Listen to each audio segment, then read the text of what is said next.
어, 추가로 지금 저희 종교사 운동이 다루고 있는 그 종교사 운동에서 조금 이제 집중하고 있는 좀 과제 몇 가지 좀 소개하고 마무리하는 걸로 하겠습니다. 일단 앞에서 오재기 선생님께서 말씀하신 거랑 관련된 것도 있고 이제 없는 것도 있는데 일단 핵심되는 어떤 전반적인 어떤 그 기조라고 하는 거, 학교 자치라던가 또 이제 어떤 그 교육과정 중심의 또 그런 그 정책이라던가 또 좀 어떤 교원과 또 교원 중심의 어떤 정책이 아니라 어떤 교육 문제라던가 어떤 그런 걸 핵심으로 해서 하는 정책들 뭐 그런 기본들은 우리가 좀 계속 좀 가져가야 될 부분인 것 같고 이제 그 이외에 좀 과제들 좀 같이 말씀 좀 드리고 마무리하고 싶은데요. 잠시만요. 일단 화면 공유 좀 하고 말씀 드리겠습니다. 일단 간단하게 한 그 네 가지 정도 지금 현재 우리가 하고 있는 좀 관련된 정책들 초중에서 굉장히 좀 뭐 좀 논쟁이 좀 됐었던 부분들인데요. 일단 가장 최근에 우리가 좀 집중하고 있는 게 이 기초학력 지원 체제 부분이고 그래서 이게 이제 중학력 지원 논쟁하면 꼭 이 학력 논쟁으로 이렇게 이어집니다. 그래서 학력이라고 하는 걸 학교의 또 유일한 성과로만 보는 흐름들이 있잖아요. 그래서 국가 수준 학업 성취도 평가 계속 좀 전수조사해야 된다. 그리고 그 결과를 공개해야 된다. 이제 이런 흐름이 그 국민의힘 의원들 중심으로 계속 나오고 있고 법안도 지금 제출되어 있는 상태입니다. 그런데 이거는 우리가 이명박 정부라던가 또 그 그때 이제 그 전수조사하고 결과 공개하고 했을 때 학교 현장에서 나타났던 부작용들 우리가 알고 있기 때문에 좀 찬성하기는 좀 어려운 부분이고 이제 특히 이제 이게 어떤 인지적 영역에만 국한되어 있다는 비판 의견이 좀 이렇게 있고요. 그리고 그러면서 이제 신학력 논쟁으로 좀 새로운 학력 개념들이 나와야 된다라고 해서 기존의 인지적인 영역에다가 사회 정서적인 영역, 관계 뭐 이런 부분들까지 좀 추가해서 이제 그 학교 안에서 학생들의 어떤 삶의 웰빙 또 졸업 이후의 어떤 삶의 웰빙 이런 것들을 목표로 하는 이제 교육 정책들이 나와야 된다. 이런 흐름들은 분명히 있습니다. 그래서 뭐 그것들에 대해서 우리가 뭐 그 좀 뭐랄까 다른 입장이 있는 건 아닌데 문제는 뭐냐면 이런 신학력 논쟁이 학교 현장에서 여전히 이제 기초학력이 부족한 학생들이 이게 현실적으로 있다라는 것인데 그 학생들의 이 학교에서 겪는 실질적인 어떤 문제들, 그러니까 그 공부를 하기 어려운 어떤 기본적으로 읽기가 안 되고 쓰기가 안 되고 또 기본적인 셈이 안 되고 이럼으로써 전반적으로 학교 생활 전체가 좀 이렇게 좀 어려워지는 학생들의 문제에 대해서 이걸 이 문제를 해결하지 않을 수가 없다라고 하는 거죠. 근데 이제 이 문제를 해결하자고 하면 그게 이제 학력 프레임이다. 그래서 학력 가지고 어떤 교육을 다 이렇게 덮으려고 하는 어떤 그런 그 흐름이다라고 해서 이거 두 가지가 좀 충돌하고 있는 상황입니다. 그래서 뭐 정교조 같은 곳에서는 그런 진단이 필요하다라고 말을 해도 지금 그런 진단을 거부하고 있는 그런 상황이기도 하고요. 근데 이제 저희들 같은 경우는 실제 학력 부족으로 인해서 학생들이 겪는 그런 문제들이 있기 때문에 그걸 좀 해결해 줄 필요, 그리고 또 책임이 학교에 있다. 좀 이런 관점에서 지금 접근하고 있고, 특히 최근에 그 학력 격차가 가져오는 어떤 불평등의 문제는 실질적으로 나타나고 있기 때문에 거기에 대한 어떤 대응들이 좀 필요하다. 이제 이런 입장들을 좀 갖고 지금 가고 있습니다. 그래서 이게 이제 이건 어쨌든 학업 성취도 평가 이제 결과인데 2017년부터 사실 이제 표집으로 하고 있는 상황이거든요. 근데 이게 그 이명박 정부가 이 학력 미달 정책을 투입한 이후에 전반적으로 쭉 줄다가 다시 좀 이제 증가되는 추세에 있습니다. 물론 여기에는 여러 가지 요소가 있을 텐데 학교가 이 기초학력, 그러니까 학업 성취도 평가에 대해서 얼마나 관심을 갖고 있냐, 그래서 학생들한테 얼마나 뭐 강조를 하느냐, 그거에 따라 사실 결과들이 많이 달라지잖아요. 애들은 주로 막 찍고 잡을 애들도 많고 한데 그런 결과로만 말하기에는 좀 이런 그 기초학력 미달 학생들이 증가하고 있는 상황들은 좀 무시하기가 좀 어려운 상황인 건 사실이다 이렇게 보는 거고요. 뭐 고등학교도 마찬가지 좀 증가되고 있고 이게 또 OECD 피사 결과에서도 보시면 그 이수준, 그러니까 기본적으로 삶의 생산적이 효과적으로 참여하기 필요한 최소한의 지식이라고 하는 부분들이 있을 때 여기 지금 회색, 주황색 요 부분이거든요. 근데 이 주황색 부분들이 지금 연도가 계속 진행되면서 계속 늘어나고 있는 추세에 있다, 우리나라가. 그건 좀 우리가 외면하기는 좀 어렵다라고 하는 거고요. 특히 또 기초학력 미달과 관련해서 가정의 영향력이 증대되고 있는 게 우리나라가 좀 더 크게 가정 배경에 영향을 미치고 있다라고 하는 거죠. 그러면서 교육 격차도 좀 커지고 있는 거고, 특히 이제 이게 코로나가 되면서 학생들이 이제 학교에 오지 못할 때 얼마나 큰 영향이 미칠 거냐 했을 때, 이제 미국 상황에서 보면 그 백인 학생들 같은 경우는 그 등교 그러니까 정지 전보다 약 한 90% 정도 학업 성취를 보이는 반면에 흑인, 유색인종 같은 경우는 77, 59 훨씬 더 좀 떨어지게 나타나고 있거든요. 다시 말하면 가정 배경이 낮은 학생들이 더 큰 어려움을 겪을 거다라는 걸 볼 수가 있는 거죠. 실질적으로 이게 한겨레 기사인데, 등교 수업하지 않을 때 더 이제 경제적 수준이 낮은 학생들이 홀로 있거나 또 조부모랑 있거나 이런 비율들이 훨씬 높게 나타나는, 그래서 실질적으로 좀 지원이 안 되는 상황이 경제적 배경에 따라 달라지는 거 우리가 많이 예측하는 부분들인데, 그러면서 기초학력 문제 더 떨어지고 있다라고 하는 건 학부모나 교사들이나 다 인식하고 있고, 특히 이제 최근에 저희 종교사운동 배움 현장이 연구에서 계속 이제 강조하면서 또 드러났던 게, 특수교육적 접근이 필요한 학생들이 상당히 많이 있다. 그런데 학교 안에는 그럴 만한 어떤 준비가 안 되어 있는 부분들이 있는 거죠. 그러니까 이제 그런 요소들도 있고, 또 다문화 학생들이 지금 우리나라가 계속 좀 증가하고 있거든요. 그래서 2020년도가 되면 됐을 때 초등학생의 약 4%가 다문화 학생들이고 중학교 2% 이제 좀 이렇게 늘어나고 있는데, 실제 이 다문화 학생들은 언어 발달이나 읽기가 상당히 좀 문제가 있고, 또 그들의 어떤 기초학력 미달은 일반 학생들보다 좀 6배 정도 높게 나타나는 경향성이 나타나고 있고, 좀 그런 어려움들이 좀 계속 생기는 부분들이 있고요. 경계선 지능이나 이런 것. 그래서 아까 오재길 선생님 말씀하신 것처럼 개별화, 개인화 이런 어떤 그 교육으로의 어떤 변화가 좀 상당히 좀 필요한 분인 거고, 거기에 대해서 이제 우리가 그럼 학교가 어떤 시스템을 만들어 갈 거냐, 이제 이런 고민들을 계속 해왔던 거죠. 그래서 일단 좀 3단계 학습 안전망을 저희 단체에서 계속 주장을 좀 해왔고요. 1단계에서 기본적으로 교사들이 그런 그 학습의 결과에 대해서 좀 더 책임 있게 반응하고 좀 점검하고 지원하는 것이 강화돼야 된다. 그래서 1단계 이 지원이 강화가 돼야 사실은 2단계, 3단계의 어떤 지원이라고 하는 게 효과가 있을 수 있다. 그래서 이 1단계 측면은 우리가 이제 교사 운동 차원에서 계속 좀 캠페인도 하고 있는 상황인데, 선생님들이 애써서 하고는 선생님도 있지만 또 그냥 수업하고 그냥 끝내버리고 학생들이 그걸 배웠는지 안 배웠는지를 확인하지 않는 그런 흐름들이 계속 좀 이어지고 있는 상황들이 있는 거라서, 이 부분은 우리가 좀 교사 운동으로 좀 풀어야 될 부분이 있다라고 저희들이 좀 보고 있고, 뿐만 아니라 이제 1단계에서 교사들이 실질적으로 잘할 수 있게 하는 방법으로서 좀 좋은 도구들을 보급하는 정책들을 저희가 좀 많이 고민하고 있죠. 그래서 그 읽기 유창성 프로그램이라든가 또 뭐 기초연산 프로그램이라든가 이런 것들을 계속 보급하고 또 소개하는 이유가, 교사들한테 그런 도구들을 좀 이렇게 그 보급했을 때 훨씬 더 교사들이 효능감 있게 이걸 하려고 하고 또 더 하고 싶어하는 경향들이 있거든요. 연수도 더 받으려고 하고. 그래서 이걸 단순히 교사들이 게으르다 이렇게만 보기에는 또 어려운 문제라고 보기 때문에, 어떤 그런 그 진단 프로그램이나 또 보정 프로그램의 문제들 계속 지금 저희가 문제 제기하고 있고, 또 대안적인 프로그램도 지금 저희가 계속 지금 보급하고 있는 그런 상황이죠.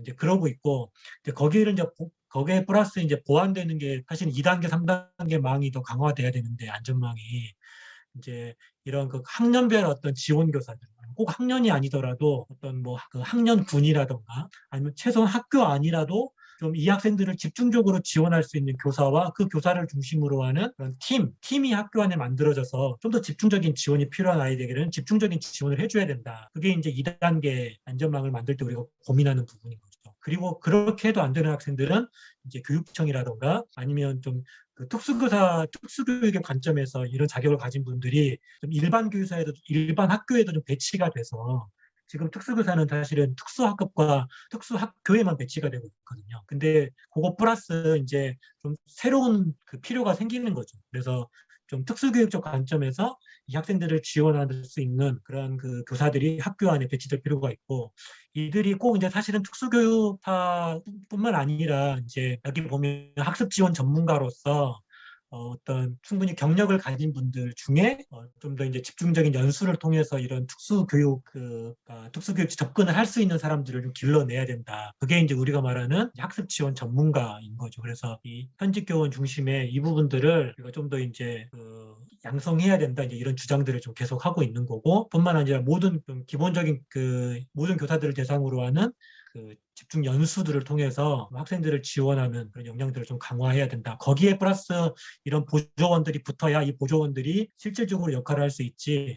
현장 교사들, 그러니까 이 현직 교사들의 전문성을 높이지 않고 또 그들이 움직일 수 있는 팀이 만들어지지 않는 상태에서 이 보조원들을 투입하는 것은 한계가 있다. 저희가 기본적으로 그런 입장들을 갖고 지금 계속 접근을 하고 있습니다. 플러스 이제 지금 단순히 학력이 떨어지는 문제뿐만 아니라 정서적인 위기를 겪고 있는 학생들도 지금 계속 늘어나는 추세에 있잖아요. 그러니까 지금 아동의 5%가 지금 ADHD의 어떤 유병률을 보이고 있고, 그러니까 최소한 30명이 있다 그러면 최소한 한두 명 정도는 이 ADHD 학생이 있다고 보는 게 맞는 거죠. 그리고 이제 실제 소아정신과 학회의 어떤 그런 보고들을 보면 이렇게 진단을 받고 치료를 받으러 온 학생과 실제 이제 학교에 보고된 학생의 어떤 그런 갭이 있다라고 하는 거고. 그래서 상당수 아이들이 이제 발견되지 않은 채 학교 안에서 뭐 ADHD를 비롯해서 여러 가지 어떤 정서적인 문제, 특히 또 최근에는 또 아동학대의 문제도 있기도 하고, 그래서 그런 학생들이 교실에서 상당히 이제 분포를 하고 있고, 그들이 여러 가지 보이는 행동들이 교사의 입장에서 보면 문제 행동, 또 어떤 교사의 어떤 그런 소위 어떤 그 교육권 또는 그 교사의 인권 자체를 좀 침해하는 행동으로 드러나는 경향도 많이 있는 거죠. 근데 문제는 뭐냐면 거기에 대해서 교사가 이 학생들에 대한 이해가 굉장히 떨어지고 있다는. 그러니까 학생이 문제 행동을 보이는데 그 학생들이 왜 그러는지를 교사가 이해하지 못하고 있는 게 많이 발생합니다. 그러니까 제가 왜 그러는지만 알아도 최소한 상처는 덜 받을 텐데 왜 그런지 모르니까 무조건 교사에 대한 공격으로밖에 안 보이는 상황들. 그래서 이제 저희가 이제 여기에 대해서 이제 어떤 또 한 가지는 이제 정서 행동 특성 검사를 계속 하고 있잖아요. 근데 여기에 또 이걸로 드러나지 않는 학생들이 상당히 좀 있는 거기도 하고요. 그러다 보니까 학교가 현재 지금 발생하는 비율에 비해서 학교가 대응할 수 있는 전문적인 대응 능력은 굉장히 취약한 실정이다라고 보는 겁니다. 그래서 개선 방향이라고 봤을 때 일단 첫 번째는 뭐냐면 이들을 좀 이렇게 발견할 수 있는 다양한 어떤 그 시도가 필요하다. 그러니까 정서행동 특성 검사가 왜 이들을 발견하지 못하고 있는가. 이제 어떤 그 문제들을 좀 우리가 살펴봐야 될 필요가 있고, 또 하나는 좀 교사들이 대응할 수 있는 좀 기본적인 어떤 방법들, 그러니까 이런 그 정서적인 위기 학생의 어떤 그런 그 특성이라던가 그런 거에 대한 아주 기초적인 소양들은 교사들한테 연수를 시킬 필요가 있다. 물론 교원 양성 과정부터 이런 부분들이 더 이제 교육에 보완돼야 될 측면도 있고, 현장에 나와 있는 교사들에게도 좀 이 학생들에 대한 이해를 도울 수 있는 연수들이 필요하고, 이제 저희가 이제 그 마음 친구 계속 활동하면서 저희가 이제 긍정적인 행동 지원 지금 계속 저희가 이제 공부를 해보고 있는데, 실제 교사들이 조금만 알면 좀 교실에서 적용해 볼 수 있는 여지가 좀 있는 걸 좀 제가 좀 발견하거든요. 그래서 이런 어떤 아주 기본적인 우리가 소아정신과 의사, 임상심리사 정도까지는 될 필요가 없지만 기초적인 어떤 그 역량들을 교사들한테 좀 그 전문성을 좀 보급할 필요가 있다, 이런 개념이 있고요. 중요한 건 뭐냐면 학교가 그 학생에 대해서 그 교사 혼자서 대응하는 게 아니라 좀 솔루션 위원회가 좀 필요하다라는 거죠. 우리가 기초학력 문제도 그렇고 정서적인 위기 문제도 그렇고 그 학생 한 명이 어떤 문제를 드러냈을 때 그 학생에 대해서 우리가 어떤 해법을 찾을 건가를 교사 혼자서 답을 찾기가 어렵다라고 하는 거예요. 그러면 그런 거에 대해서 학교 차원에서 좀 다양한 어떤 논의를 할 수 있는 담임 교사를 포함해서 그게 좀 상시적으로 이제 구축되고 운영될 필요가 있고, 그 안에 좀 더 전문적인 어떤 전문성을 가진 교사들이 이런 위원회에 좀 이렇게 들어가 있는 거죠. 그리고 그들 중에서 보면 일종의 이제 그들 중에서 좀 더 어떤 정서적인 어떤 전문성을 갖고 있는 정서 지원 전문 교사 같은 선생님들이 최소한 학교 안에 한두 명씩은 좀 계속 좀 양성해서 좀 배치가 될 필요가 있다. 그래야지만이 좀 더 전문적으로 이 아이들에 대해서 좀 대처할 수 있고, 이게 학교 바깥의 전문가들에게 맡길 문제인지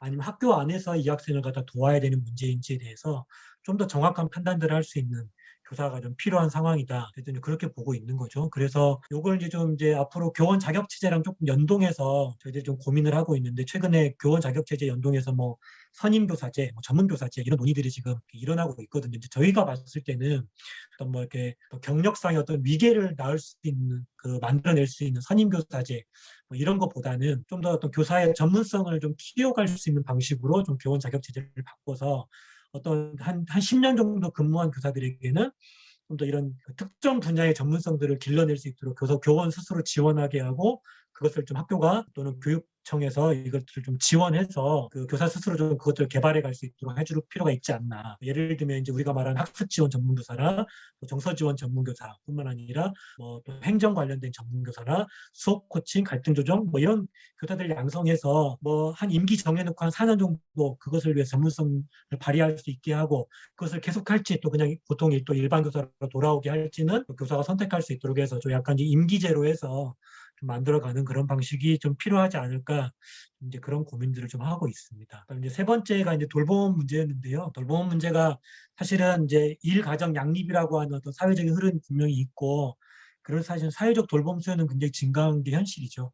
그리고 늘어나는 사회적 돌봄 수요에 대해서 학교 혼자 받아냈다. 이건 조금 이제 약간 오바이긴 하지만 어쨌든 학교가 상당수 이 돌봄 수요를 지금 받아낸 채로 이제 맞죠. 왜냐하면 가장 쉽게 늘릴 수 있는 그런 어떤 이제 정책 수단이었다라고 보는 거죠. 그래서 그리고 근데 이제 그러다 보니까 이제 돌봄 업무를 담당하는 교사들이 실제 이제 상당히 많은 어떤 행정적인 어떤 부담을 안게 되는 문제들, 또 학교가 만들어내는 돌봄이 뭐 그렇게 질 높게 제공되지 않는다라고 하는 그런 문제들도 있고, 또 돌봄 전담사랑도 갈등들이 현저히 있고, 또 그러면서 좀 문제들이 좀 발생했지 않느냐, 이런 문제가 좀 있어 왔던 것 같습니다. 그리고 그래서 이제 저희가 많이 생각하는 거는 이제 지자체가 좀 돌봄을 좀 주관해 가는 게 맞지 않느냐. 그래서 근데 공간의 문제 같은 경우는 사실 학교에 있는 공간들이 운영될 필요가 있다. 그래서 공간은 학교에서 운영은 지자체에서, 이게 현재로서는 가장 좀 대안이 아닐까. 그래서 지금 최근에 이제 마을 결합형 돌봄 교실들이 조금 이제 계속 늘어나고 있고요. 또 복합센터가 이제 이거 약간 좀 계속 새로 짓는 학교들 같은 경우는 조금 복합 시설들을 좀 만들어서 좀 계속 이것들을 좀 늘려가는 어떤 방법이라든가 이런 것들이 좀 대안으로 좀 되고 있습니다. 저희들은 이제 우리가 병설 유치원 운영하듯이 사실은 병설 돌봄센터 방식으로도 가능하지 않는가, 이제 그런 생각들 좀 하고 있고요. 이게 이제 사실은 잘 되는 데는 이렇게 돼 있더라고요. 그러니까는 초등학교 옆에 복합적으로 해서 이제 복합 커뮤니티 센터가 들어오고, 거기에 이제 주민센터랑 같이 이런 돌봄센터 같은 거 다 들어와 있는 거죠. 여기에 이제 방과후 센터 같이 다 들어와 있고, 이게 이제 앞으로 우리가 계속 지향해야 될 모델이 아닌가. 그러면 학생의 어떤 안전 문제라던가 이제 그런 것도 있고, 또 학교랑 그런 돌봄 이 복합센터의 어떤 그런 협업도 충분히 가능해지고, 이런 게 좀 앞으로 계속 좀 지향해야 될 모델이 아닌가 싶고요. 교권의 문제 같은 경우는 아까 이제 오재현 선생님이 좀 잘 말씀해 좀 주셨었는데, 저희도 이제 그렇게 보고 있습니다. 그러니까 교권의 문제는 이제 교권의 두 가지 관점이 있는 것 같아요. 좀 섞여 있는 것 같습니다. 그래서 교사의 인권의 문제랑 그리고 이제 교육권의 문제. 그래서 교육권 같은 경우는 학습권 보호의 관점에서 이제 그 교육권을 좀 바라볼 필요가 있고, 교사의 인권은 말 그대로 인권의 측면에서 보는 거죠. 이제 교육권과 이 교사의 권리는 조금 분리해서 좀 접근돼야 됩니다. 그래서 교사의 인권 보호에 좀 적극적으로 좀 우리가 좀 해갈 필요가 있다. 그래서 민원 접수 시스템을 좀 분리해갈 필요가 있지 않는가. 그리고 좀 현재 지금 돌아가는 상황들을 봤을 때 좀 교사가 민원 시스템과 조금 분리가 되고, 그래서 좀 대응을 조금 더 이렇게 대응할 수 있는 좀 여유를 좀 갖는 게 좀 좋지 않는가, 좀 그런 생각을 좀 합니다.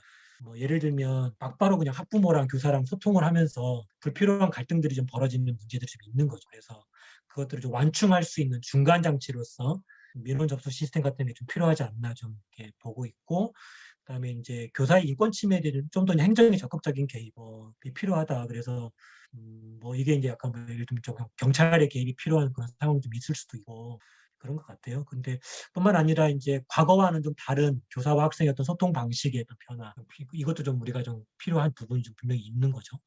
근데 교육권 보호가 같은 경우는 사실은 이제 이게 여기서 말하는 교권이 침해될 경우에 다른 학생들의 학습권까지 좀 침해되는 경우도 좀 이렇게 상당히 많이 발생하고 있어서, 그런 차원에서 이 교사의 교권을 어떻게 보호할 거냐의 문제, 그것들을 좀 이렇게 보고 있고, 저는 좀 봤을 때 이제 교장의 권한들이 좀 더 강화되고 좀 더 좀 명확하게 될 필요가 있다. 그래서 어떤 교사의 어떤 그 지시라든가 또 교육적인 어떤 그 또 조치라고 하는 것이 학부모에 의해서 계속 좀 무시되는 그런 상황들이 발생했을 때 이걸 어떻게 보완해 갈 건가 했을 때, 통하지 않을 때는 어떤 이제 교장의 어떤 권한들을 좀 더 명확하게 하고 그러면서 좀 그 학교가 좀 교육할 수 있는 권한들을 좀 만들어야지, 그렇지 않을 때는 좀 상당히 그게 좀 어려워질 수 있다라고 하는 거고요.